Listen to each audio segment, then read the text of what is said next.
Now, people love to ask me what the best case investment is, so today we're going to be breaking down all of them. Now, first up, we're going to be throwing a handful of these into the no category. These are cases that are way too expensive in the current market for me to even recommend an option for them. They're just way too expensive. First up, we have the eSports 2013 Winter right here. This one's going to go into too expensive. I think it's got some potential, and it's definitely shown that, just way too expensive. The Winter Offensive is going to go into a no. People forget about this case all the time, and I think, honestly, there's no reason for you to even consider it. Skin Swap is today's sponsor, and they're also sponsoring you with the top link in the description. They're here to cater to all of your CS2 and Rust skins need, as they're the top place for buying on some brand new skins, selling off your old skins, or trading your new CS2 skins for some new ones as well. They've got everything, and transactions are taking under 30 seconds right now. They also offer the most competitive rate out there, as a massive 40% deposit bonus if you just top up today, and their selling feature is one of the best. With an instant cash out and many different payout options, there's no reason not to try them out today. Then we've got the Weapon 3, which goes into the too expensive. This case is always going to be unboxed a ton because it's only got one covert at the top, which is great for trade-ups, but it's just way too expensive. This is our first one that's going to rake decent. It's going to be the Phoenix case, going into a safer, decent option. It's definitely one that I would say if it was a little bit cheaper, it could be making it up here. It's just way too expensive. Unfortunately for me, the Huntsman, I wouldn't even entertain it personally. I don't think it's there, and I definitely think the only thing carrying it is the Vulcan. Breakout is going to go into almost top tier. When we're talking about safer options, this one is going to be decent. Obviously, it's a little bit more expensive, but it's always going to have that lure of the butterfly knife for it,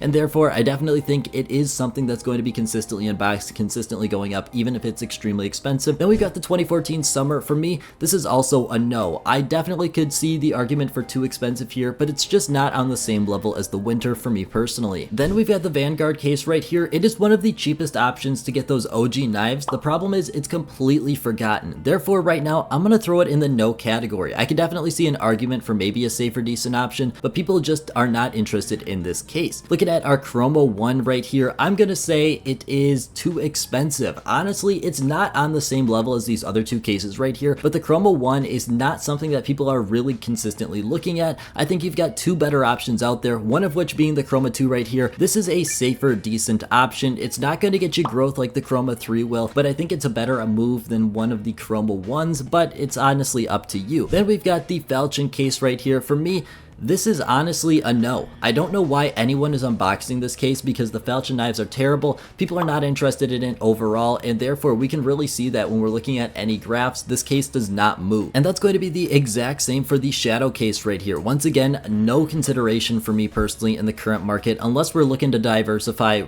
really wacky like I do once in a while. I don't think the Shadow case is really one that most people should be considering in most investing circumstances. Then we've got our first really good investment, the Revolver Case, one of my favorite out there. It is an absolutely pristine investment, and I definitely think you should be checking it out if you're looking for a little bit more of an expensive case. Wildfire is going to be very similar, almost top tier. The Wildfire is one that's really recovered strongly, and it's got a ton of demand behind it right now. I think it's definitely something you should check out. Only thing that holds it back is the Bowie knife, but that's something that people have been warming up to a little bit. Then finally, we get to our Chroma 3. This is going to be another top tier investment. Honestly, if you're looking for a Chroma case, I think the Chroma 3 is definitely where you should be looking personally, but I definitely think overall it's one of the most heavily demanded cases at this little bit more extremely expensive price point. I think it's a great option for most people. Then we've got safer, decent options. This is going to be your Gamma 1 and your Gamma 2. Unfortunately for the Gammas, they are so evenly matched, I can't throw them anywhere but the same level, and I don't think they're almost top tier or top tier. They're good, decent options, but it's not personally what I would be most out for, at least at their current price point. Then we've got the Glove case, which is not personally my cup of tea. I would throw it in too expensive. Honestly, for me, it's probably pretty close to a no. It's just way too expensive. The ROI is terrible. Then we've got the Spectrum 1. Now, for me, this is actually going to go into the too expensive category as well.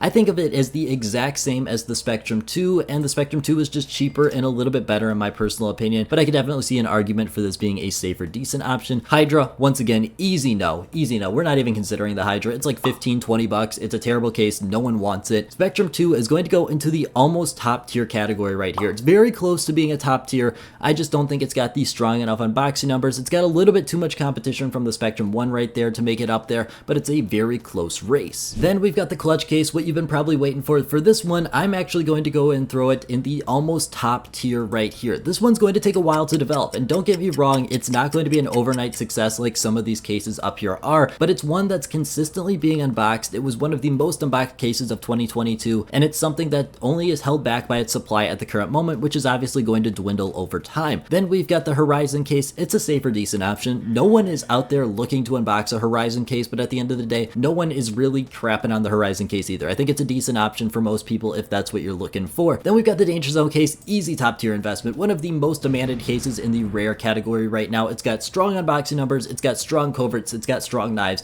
It's everything we're looking for a cheaper rare case. Prisma 1 is going to go into the almost top tier-ish. I think it's definitely on the very edge of a top tier investment. It kind of flip-flops with the Prisma 2. Overall, the Prisma 1 is estimated to have slightly more supply than the Prisma 2, which is the only reason it lands here. For safer, decent options here, we're going to throw the Shattered Web case in here. It's decent. It's a little bit too expensive, but it's also a discontinued case, so it's got that working for it, which is why it's not in this category. But overall, it's not enough demand. When we're talking about the CS20, unfortunately, I have to throw it into a safer, decent option as well. It's not where I want to put the case because I'm not a big fan of it personally, but I definitely think there are some strong aspects about this case. Then we get to the Prisma 2, which is an easy top tier investment. Everyone's looking for the Prisma 2 to go ahead and unbox it, and therefore I think it creates a really good opportunity for a lot of people in this category. We're gonna skip the Fracture for now. We're moving on to the Broken Fang, which is going to be a safer, decent option, and the Riptide as well, safer, decent option. I think these cases are very similar to the Shattered Web. They've got strong unboxing numbers. They're just a little bit more expensive, but they are discontinued. Then we've got the Snakebite right here, and the Snakebite is actually going to go into almost top tier. Now, it's very similar to the clutch case in the fact that it hasn't moved much price-wise, but this one is basically just the clutch case minus about a year in age. It's going to take a lot of time to develop, but once it does, I think you're going to have a very strong case on your hands for a massive profit opportunity, but the supply is in the way. Moving on to our active duty cases, we're going to move the Kilowatt, the Revolution, and the Dreams and Nightmares into the no category. These are not cases that I am personally touching right now. They are way too underdeveloped. They're not even a chance of getting moved out of the active drop pool right now, and therefore there's really no reason for me to even consider them in the current moment. Finally, we're left with the only two active duty cases people are considering. First up, the Recoil Case. For me, this is going to go actually a safer, decent option. Now, it's not safe in the fact that you're going to be having overnight success, but it's safer in the fact that it's only like 12-ish cents USD when we're talking about the Steam market, which is really cheap for a case in today's standards. And honestly, if you're willing to wait 5-10 years, whatever it takes for it to get out of the active duty pool, I think this one's definitely going to have a ton of success with it. Fracture Case, I'm also going to put here as well. These two cases are not on the same category as your discontinued right here or the rest of these rare cases, but I think once they get out of the active duty pool, they're going to have some pretty strong success, probably similar to what we see with the Snakebite. They're going to take a while, but eventually they are going to get there, and I think that's exactly what people need to be looking for future investments. That's all I got. I want to thank you guys so much for watching, and I hope you have a great rest of your day.